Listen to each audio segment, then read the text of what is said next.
नमस्कार, मी साक्षी. न्यूज 24 सह्याद्रीमध्ये तुमचं स्वागत.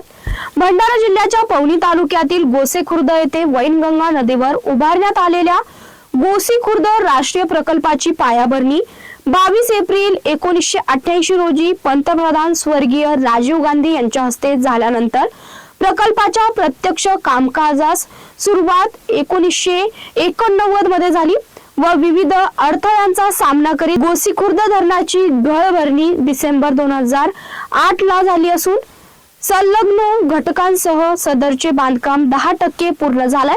गोसी खुर्द प्रकल्पाच्या इतिहासात 34 वर्षाचे परिश्रम तसेच चिकाटीच्या जोरावर गोसी खुर्द धरण आज 100% भरलं असल्याने जलसंपदा विभागाच्या शिरपेचात मानाचा तुरा रोवला गेलाय व प्रकल्प पूर्ण होण्यास प्रत्यक्ष व अप्रत्यक्ष करण्यात आलेल्या अभियंत्यांच्या कामाचे व सामाजिक तसेच राजकीय मदतीचे चीज झाला आहे.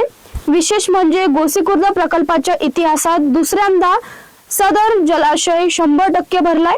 यापूर्वी 9 जानेवारी 2022 रोजी धरणाची पूर्ण संचय पातळी तलांक 245.500 मिलीमीटर तर 1146.75 दशलक्ष घनमीटर साठा निर्मिती करण्यात विभागाला यश आलं होतं.